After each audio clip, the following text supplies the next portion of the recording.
ഷഫീദ്, ഈ പറഞ്ഞതുപോലെ തന്നെ ഈ SIT ഒരു അടുത്തൊരു ഘട്ടത്തിലേക്ക് നീങ്ങിയപ്പോൾ ഈ രാഷ്ട്രീയ ഭരണ നേതൃത്വങ്ങളിൽ അവരുടെ അന്വേഷണത്തിന്റെ ഫോക്കസ് ഒന്ന് ഷിഫ്റ്റ് ചെയ്ത് ഇത്തരത്തിൽ സ്വർണ്ണക്കൊള്ളയുമായി ബന്ധപ്പെട്ട് വിഗ്രഹക്കടത്ത് സംഘങ്ങളുമൊക്കെ കേന്ദ്രീകരിച്ച് അന്വേഷണം നീങ്ങിയപ്പോൾ ഒരു ആരോപണം ഉയർന്നിരുന്നു. പലരും ഇതുവഴി ആനുകൂല്യം പറ്റുന്നു, പലരും രക്ഷപ്പെടാൻ ശ്രമിക്കുന്നു, പലരിലേക്കും അന്വേഷണം നീങ്ങുന്നില്ല എന്നടക്കമുള്ള ആരോപണങ്ങൾ, വിമർശനങ്ങൾ പ്രതിപക്ഷത്തുനിന്ന് ഉയരുന്നു. ഈ ഘട്ടത്തിൽ കൂടിയാണ്, പ്രത്യേകിച്ച് 5-ാം തീയതി റിപ്പോർട്ട് കൂടി കൊടുക്കുന്ന ഘട്ടത്തിലാണ് ഒരു അന്വേഷണ പുരോഗതി എന്ന കണക്കെ N. വിജയകുമാർ അറസ്റ്റ് ചെയ്യുന്നത്. അല്ലെ ഷഫീദ്? സുഹേൽ, ഏതാണ്ട് 2.5 മാസം കഴിയുന്നു ശബരിമല സ്വർണ്ണക്കൊള്ളയുമായി ബന്ധപ്പെട്ട SITയുടെ അന്വേഷണം ആരംഭിച്ചിട്ട്. ഇത്രയും ഘട്ടത്തിൽ പലതരത്തിലുള്ള ചോദ്യങ്ങൾ, ഏതാണ്ട് 25-ലധികം ചോദ്യങ്ങൾ ഇപ്പോഴും SITക്ക് മുൻപിൽ അവശേഷിക്കുന്നത്. ഏറ്റവും പ്രധാനപ്പെട്ട കാര്യം ശബരിമലയിൽ നടന്നത് സ്വർണ്ണക്കൊള്ളയാണോ എന്നുള്ള കാര്യമാണ്. അങ്ങനെ സ്വർണ്ണക്കൊള്ള നടന്നിട്ടുണ്ടെങ്കിൽ, അതായത് ദ്വാരപാലക ശില്പങ്ങളിലെ സ്വർണ്ണപ്പാളികളും അതേപോലെ തന്നെ കട്ടിളപ്പാളിയും കടത്തിക്കൊണ്ടു പോയിട്ടുണ്ടെങ്കിൽ ആ കോൺസ്പിറസിയിൽ പങ്കെടുത്തത് ആരൊക്കെ, ഇനിയും ഏതെങ്കിലും തരത്തിൽ ഉന്നതന്മാരായിട്ടുള്ള ആളുകൾ അതിലുണ്ടോ? മൂന്നാമത്തെ പ്രധാനപ്പെട്ടതും അതേപോലെ തന്നെ ഏറ്റവും ഗൗരവമുള്ളതുമായ ഒരു ചോദ്യം എന്ന് പറയുന്നത്, ഈ ശബരിമലയിൽ നിന്ന് കടത്തിക്കൊണ്ടുപോയ സ്വർണ്ണപ്പാളികൾ അതെന്ത് ചെയ്തു? തിരികെ വന്നത് ശബരിമലയിൽ നിന്ന് കൊണ്ടുപോയ സ്വർണ്ണപ്പാളികൾ തന്നെയാണോ? അതല്ല, അത് മറ്റേതെങ്കിലും തരത്തിൽ ക്രയവിക്രയം ചെയ്തിട്ടുണ്ടോ? ഉരുക്കി വിറ്റിട്ടുണ്ടെങ്കിൽ അത് ഏത് രീതിയിൽ അവർ പ്രയോജനപ്പെടുത്തി? അതല്ല, ശബരിമലയിൽ നിന്ന് കൊണ്ടുപോയിട്ടുള്ള സ്വർണ്ണപ്പാളികൾ കടൽ കടന്നു പോയി. അങ്ങനെ ഒരു സെറ്റ് ഓഫ് ചോദ്യം ഇതുമായി ബന്ധപ്പെട്ട് ഇപ്പോഴും വ്യക്തതയില്ലാതെ SITക്ക് മുൻപിൽ തുടരുകയാണ്. അതിനിടെ നമുക്കറിയാം, ആദ്യ അറസ്റ്റ് ഉണ്ണികൃഷ്ണൻ പോറ്റിയായിരുന്നു, പിന്നീട് മുരാരി ബാബുവാണ്. അതിനുശേഷം സുധീഷ് കുമാർ മുതൽ ഇങ്ങോട്ടേക്ക് പലതരത്തിലുള്ള അറസ്റ്റുകൾ നമ്മൾ കണ്ടതാണ്. അതിൽ ഈ അഡ്മിനിസ്ട്രേറ്റീവ് ഓഫീസർ അടക്കമുള്ള പല ആളുകളുടെയും അറസ്റ്റ് നമ്മൾ കണ്ടതാണ്. ഏറ്റവും ഒടുവിലാണ് അതുമായി ബന്ധപ്പെട്ട് A. പത്മകുമാറിന്റെ അറസ്റ്റ് സംഭവിക്കുന്നതിന് ശേഷം പിന്നീട് അറസ്റ്റിലേക്ക് കടക്കുന്നത് 2 പ്രധാനപ്പെട്ട ആളുകൾ. അത് smart creation CEO Pankaj Bhandari, അതേപോലെ തന്നെ ബെല്ലാരിയിലെ റൊദ്ദം ജ്വല്ലറി ഉടമ ഗോവർദ്ധൻ എന്നിവരാണ്. അങ്ങനെ അറസ്റ്റിന്റെ പാറ്റേൺ തന്നെ പരിശോധിക്കുമ്പോൾ ഏതെങ്കിലും തരത്തിൽ ഈ കോൺസ്പിറസിയുമായി ബന്ധപ്പെട്ട ആളുകളെ ഒരു സീരിയസ് ടൈപ്പിൽ അറസ്റ്റ് ചെയ്യുകയല്ല SIT ചെയ്തിരിക്കുന്നത്. അവർക്ക് കിട്ടുന്ന ഇൻഫർമേഷൻ, കിട്ടുന്ന വിവരങ്ങൾ, ഇവരുടെ പങ്ക് വ്യക്തമാക്കുന്ന ഏതെങ്കിലും തരത്തിലുള്ള രേഖകൾ, അതൊക്കെ കിട്ടുന്ന മുറയ്ക്ക് ഓരോരുത്തരുടെയും അറസ്റ്റിലേക്ക് കടക്കുകയായിരുന്നു SIT. ഇതുവരെ നമ്മൾ കണ്ട അവരുടെ സ്റ്റൈൽ അങ്ങനെയാണ്. സമാനമായി ഇതിനെയും നമുക്ക് അങ്ങനെ കാണാൻ കഴിയും. കാരണം 2 കാര്യങ്ങളുണ്ട്. ഒന്ന്, കഴിഞ്ഞ തവണ കോടതിയിൽ കേസ് വരുമ്പോൾ, അല്ലെങ്കിൽ ഈ കോടതിക്ക് കാര്യം പരിഗണിക്കുമ്പോൾ എന്തുകൊണ്ട് മുൻ ദേവസ്വം ബോർഡ് അംഗങ്ങളെ അറസ്റ്റ് ചെയ്യുന്നില്ല എന്നുള്ള ചോദ്യം കോടതി ഉന്നയിച്ചതാണ്. അപ്പോൾ ഇനിയും കോടതിയിലേക്ക് റിപ്പോർട്ടുമായി പോകുമ്പോൾ അവരുടെ അറസ്റ്റ് രേഖപ്പെടുത്താതെ ഒഴിഞ്ഞു നിൽക്കാൻ കഴിയില്ല.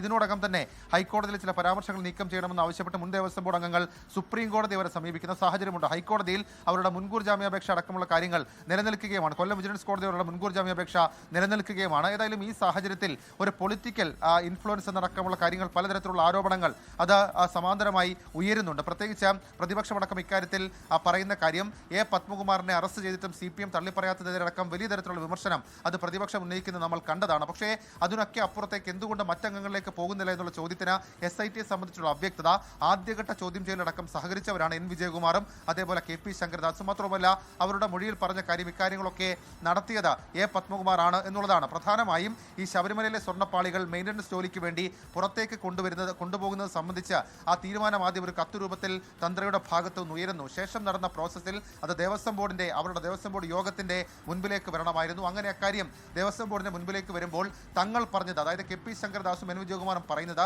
തങ്ങൾ പറഞ്ഞത് അത് പിന്നീട് തീരുമാനിക്കാം എന്നുള്ളതാണ്. എന്നാൽ അതിനുശേഷം ഈ ദേവസ്വം ബോർഡ് യോഗം ഒരു മിനിറ്റ്സ് രേഖയായി വരുമ്പോൾ ആ മിനിറ്റ്സ് രേഖയിൽ ആ തീരുമാനം എടുത്തു എന്നുള്ള കാര്യം കൂടി തങ്ങൾ കണ്ടു എന്ന് അവർ പറയുന്നു. പക്ഷേ അപ്പോൾ SIT ഉന്നയിക്കുന്നത്, അങ്ങനെ ആ മിനിറ്റ്സ് രേഖയിൽ കൃത്രിമത്വം കാട്ടിയിട്ടുണ്ടെങ്കിൽ എന്തുകൊണ്ട് ഭരണസമിതിയിൽ ഇരിക്കുന്ന നിങ്ങൾ അന്ന് അതിനെ ചോദ്യം ചെയ്തില്ല എന്നൊക്കെയുള്ള പ്രധാനപ്പെട്ട ചോദ്യങ്ങൾ SIT മറുചോദ്യമായി ഉന്നയിക്കുന്ന സാഹചര്യവുമുണ്ട്. അങ്ങനെ പല വിധത്തിലുള്ള ചോദ്യങ്ങൾ അതിന് തേടിക്കൊണ്ടിരിക്കുകയായിരുന്നു SIT. അതിനൊടുവിലാണ് ഇപ്പോൾ ഒരു ഗ്യാപ്പിന് ശേഷം വീണ്ടും കോൺസ്പിറസി സംബന്ധിച്ച് വളരെ പ്രധാനപ്പെട്ട ഒരു അറസ്റ്റിലേക്ക് കടക്കുന്നത്. N. വിജയകുമാറാണ്.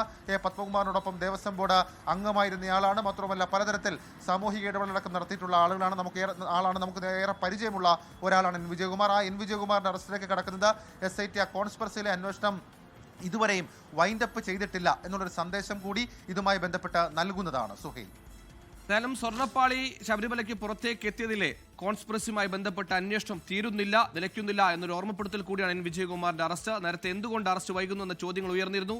തുടക്കത്തിൽ അന്വേഷണ സംഘവുമായി ഏറെ സഹകരിച്ച ആളാണ് N. വിജയകുമാർ. ആ ഘട്ടത്തിൽ A. പത്മകുമാറിനെ അടക്കം കുരുക്കൊരു മൊഴി നൽകിയിരുന്നു. ഇത്തരത്തിൽ സ്വർണ്ണപ്പാളി പുറത്തേക്ക് എത്തിക്കുന്ന മിനിറ്റ്സ് പിന്നീട് അംഗീകരിച്ച ശേഷമാണ് താൻ കണ്ടതെന്നും ഈ തീരുമാനത്തിൽ ഒരു കൂടിയാലോചന ചർച്ച നടന്നിട്ടില്ല എന്നും കുരുക്കുന്നൊരു മൊഴി കൂടി N. വിജയകുമാർ നൽകിയിരുന്നു. ആ ഘട്ടത്തിലൊക്കെ അറസ്റ്റുകളിലേക്ക് കടന്നിരുന്നില്ല. ഇപ്പോൾ ഒരു പുതിയ അറസ്റ്റ് ഈ കേസുമായി ബന്ധപ്പെട്ട് ഉണ്ടാകുന്നു. ഏതെങ്കിലും പുതിയ വിവരത്തിന്റെ അടിസ്ഥാനത്തിലാണോ അതോ നേരത്തെ തന്നെയുള്ള കോൺസ്പിറേറ്ററി അന്വേഷണത്തിന്റെ ഭാഗമായി N. വിജയകുമാർ അറസ്റ്റ് ചെയ്തതാണോ എന്നടക്കമുള്ള കാര്യങ്ങൾ അറിയേണ്ടതുണ്ട്. ഷഫീദ് റാവുത്തറാണ് വിശദാംശം നൽകി പോകുന്നത്. ഷഫീദ്, ഇനി എന്താണ് തുടർ നടപടി?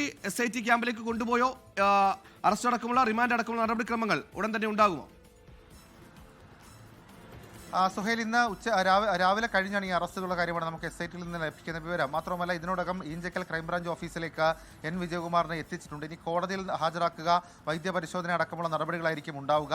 ഇന്ന് വൈകിട്ട് തന്നെ N വിജയകുമാറിനെ കോടതിയിൽ ഹാജരാക്കാനാണ് നിലവിൽ ഇപ്പോൾ ആലോചിക്കുന്നത്. നേരത്തെ നമ്മൾ സൂചിപ്പിച്ചതുപോലെ തന്നെ മറ്റൊരു ദേവസ്വം ബോർഡ് അംഗമായിട്ടുള്ള KP ശങ്കറാസിന്റെ അറസ്റ്റിലേക്ക് SIT സംഘം കടക്കാത്തത് അദ്ദേഹത്തിന്റെ ആരോഗ്യ പ്രശ്നങ്ങൾ ചൂണ്ടിക്കാട്ടിയാണ് എന്നുള്ളതാണ് ഏറ്റവും ശ്രദ്ധേയമായിട്ടുള്ള കാര്യം. ഏതായാലും നിലവിൽ ഇപ്പോൾ നമ്മൾ മനസ്സിലാക്കുന്ന കാര്യം അനുസരിച്ച് N വിജയകുമാറിനെ ഈഞ്ചക്കൽ ക്രൈംബ്രാഞ്ച് ഓഫീസിലേക്ക് എത്തിച്ചിട്ടുണ്ട്. അവിടെ നിന്ന് വൈദ്യപരിശോധനയൊക്കെ നടത്തി അതിനുശേഷം കോടതിയിൽ ഹാജരാക്കും. മാത്രവുമല്ല നാളെയും പ്രധാനപ്പെട്ട ചില കാര്യങ്ങൾ ഈ സ്വർണ്ണക്കൊള്ളയുമായി ബന്ധപ്പെട്ട് നടക്കാനുണ്ട്. നാളെ 30-ാം തീയതിയാണ്.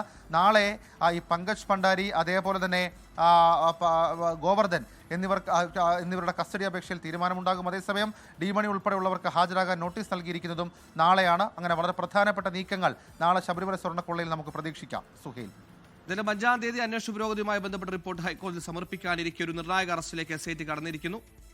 ലോകത്തെവിടെയായാലും ഏത് സമയത്തും 24 വാർത്തകളും ഓഗ്മെന്റഡ് റിയാലിറ്റി പാക്കേജുകളും എക്സ്പ്ലെയിനറുകളും വിശദമായി കാണാൻ ഞങ്ങളുടെ YouTube ചാനൽ നിങ്ങൾക്ക് സബ്സ്ക്രൈബ് ചെയ്യാം.